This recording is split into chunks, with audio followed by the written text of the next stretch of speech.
My name is Toby Harbord, and I'm one of the family physicians providing the primary healthcare needs to the Lake Chelan community. I work both at the Lake Chelan Clinic as well as the Lake Chelan Community Hospital. As a physician, my goal is to provide patient care in a safe, healing, and private environment. To me, that means being able to provide a personal touch to all the care for my patients. All the providers at the Lake Chelan Community Hospital, including the physicians, nurses, nursing assistants, IT, radiology, and maintenance departments, work hard to provide excellent care to our patients on a daily basis. Although these providers do an excellent job taking care of patients, we are limited by the infrastructure that we practice in. This facility was designed in the 1960s and originally built in 1972. And there have been some significant changes in healthcare since that time, and this is for the better. Through this video, we plan to provide you with information so that you can better understand the challenges and core issues facing this facility. We all want a healthy Lake Chelan Valley, and this can be achieved by all of us working together. We believe this begins with an honest dialogue with our community about the current state of the facility that we operate within. Our goal is to provide the best patient care to residents of the Lake Chelan community, no matter what facility we practice within. Hi, my name is Ray Eichmeyer, and I'm a paramedic for Lake Chelan Community Hospital, and I've been in EMS for 20 years. I've served 13 of my 20 years right here at Lake Chelan Community Hospital. When I first came here in 1999, the building itself was outdated to handle the patient care load. Fast forward in 15 years, and you can imagine the challenges we face. A local hospital placed in our community is really important. If you have a heart problem, or if you have a stroke, or you get in a bad accident, the best care for me and my family is to have a hospital located within the community. Immediate care is so vital because if you don't get certain treatments in a certain period of time, then your survivability significantly decreases. One example of this is if someone goes into cardiopulmonary arrest. We have a specific team of people to do resuscitation on this patient, and we need lots of room to do it effectively. The problem is we're at our max of efficiency. If medicine decides that we need a new piece of equipment to take care of this patient, or we need another provider to do a special procedure, we just do not have the room to do that. One disadvantage about the hospital being located on the hill is that there's one way and one out on this campus, and the road gets severely worn, which makes a bumpy ride for our patients, and which is challenging to do good patient care. Add snow or ice into the equation, and that drive up to the emergency room poses a safety risk. This hill's a nightmare. The EMS needs four-wheel drive trucks to get up here. Parking lot's too steep. The facility itself poses so many different challenges because there's not even parking for our patients. If employees get called in, they don't even have a place to park. This causes delays to treat an emergent patient. A simple solution would be add more parking, add more room to the campus, but we can't because of our location and geography. There's just no room to expand. Privacy is one of the top priorities of our hospital and of the medical community. It's a big deal. It's not only a law, but it's an ethical thing. And to create an atmosphere where we could have patient privacy, we actually had to take away a full emergency room. So by doing the remodeling and fixing a problem that we knew we had an issue with, we then created another one. So in the summer, when we're really busy, there's lots of wait times in the waiting room. So in the emergency department, the largest thing we would need equipment for would be a code situation. So a patient who is not breathing or doesn't have a heartbeat. In that situation, we actually use this room, and it takes a lot of people. You also need X-ray, which is a large machine. This room is the only room that it fits in with other people. The tight spaces make patient care difficult. So with working through those challenges, you have to be very limber, and I can't tell you the amount of times I've crawled around on the ground. So, I mean, we make it work. We give the best patient care that we possibly can with what we have. Our 5 rooms are very specialized. So if we have 2 stroke patients at the same time, one of them would come here in the trauma room and the other would go to ER2. However, if you put the stroke machine in ER2, then there is no room to walk around the bed even. It's a pretty big risk trying to run the 2 at the same time, mostly because we don't necessarily have the space for that right now. A huge challenge for our patients is being able to have their family and loved ones visit them while they're here. You're scared and your family's scared, and They want to know what's going on, and most of our rooms don't allow for more than one person. And if it's a patient that needs a lot of care, we actually don't necessarily have room for one person. In a perfect world, family would be with the patient as long as they wanted to. Orthopedic surgery over the last decade or so has gotten more advanced. There's a lot more technique and instrument-driven procedures that we can perform to improve patient outcomes and get patients back to activities as soon as possible. We're lucky to have an organization here and administration at Lake Chelan Hospital that's really dedicated to bringing the most high-quality, state-of-the-art equipment here. We're one of the only facilities in North Central Washington that does all inside rotator cuffs, AC joint reconstructions. Due to the fact that we have this equipment, everything is wired now. Everything has to be plugged in somewhere. That is obviously a difficulty with the hospital that has limited electrical resources. A lot of our restrictions comes on space. There's only 2 small procedure rooms here, never designed for a full-fledged trauma type of operating room. We're going to move all this equipment back so we get the machine in here. We also don't have a fracture table because we don't have a storage room to place a large table to do pelvic and hip fractures at. We do with what we can. It would be nicer if we had more room so we could get more equipment in here. Ow. Man, back when this hospital was built, people were only 5'6". But with what we do have, we're able to provide quality care.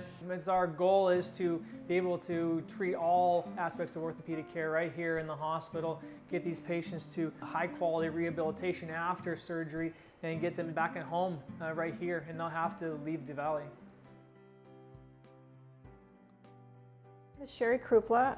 I'm a caregiver here at the Lake Chelan Community Hospital, as well as a manager of the Med-Surg unit. I have been a caregiver here for 7 years.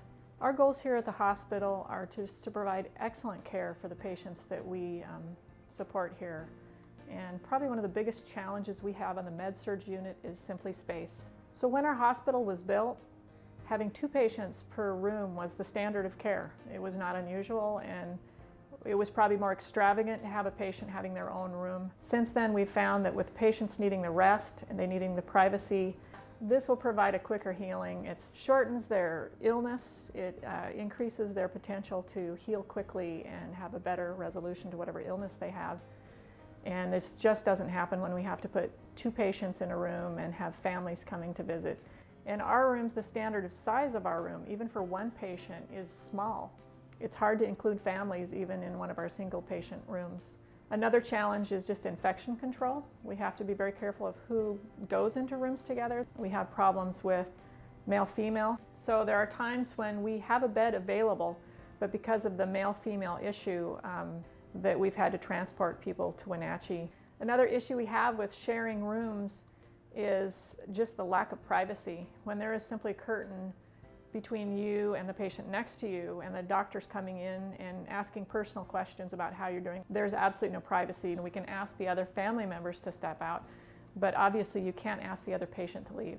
We had one situation where, unfortunately, as hard as we try to prevent this, we had a person who was on end-of-life care and had to put temporarily a patient in the room with them. And I know that with the feedback we received from that patient later was that it was so hard for her to be close and hear what's going on with the family and the patient who is passing and feel like she's invading on their privacy. I'm Sally Harper. I'm the laboratory manager at Lake Chelan Community Hospital, and I'm a caregiver. I've worked here for 34 years. When I first started here in 1980, there was basically either 1 or 2 people that worked in the lab at the same time. Now I have 8 people on our staff, so things have grown. When I first started here, the ER was across the hall. What is now the chemistry room used to be the trauma room. So over the years, we have just gradually enlarged. We've outgrown this room several times. The changes have been necessary due to the growth of the area and the number of patients that we see. Technology has changed a lot. The number of chemistry tests that we did was probably 15, where now we do at least 45. Everything used to be done by hand, and now everything's computerized. Results that used to take a couple of hours are now done in 5 minutes. It's really cool to have been able to see the technology change. In order to make these positive changes for our community, we've brought in a lot more advanced equipment. This refrigerator is the first lab-grade refrigerator that we've had in the years that since the hospital's been open. This unit does take up a lot of space in this room, but I think it's a good use of that space, even though it makes things a little tighter. This room was a storage room. As soon as the chemistry instrument was placed in this room, it became evident that it was too warm for the requirements. We started working on a plan for new air conditioning back here. We're thrilled to have it here, but it's a rather large unit, so there are times that we have to get to the other side of the room. So we're having to skinny through to get what we need and then come back out again, and it's cumbersome. This is just one of the many challenges that we have faced in regards to space. Due to the advances in technology and the larger patient base that we have here at Lake Chelan Community Hospital, it takes a lot more room to house that instrumentation. We're down to inches. The reps come around and they say, oh, you just need, a square foot to put this instrument in. Sometimes we don't have a square foot.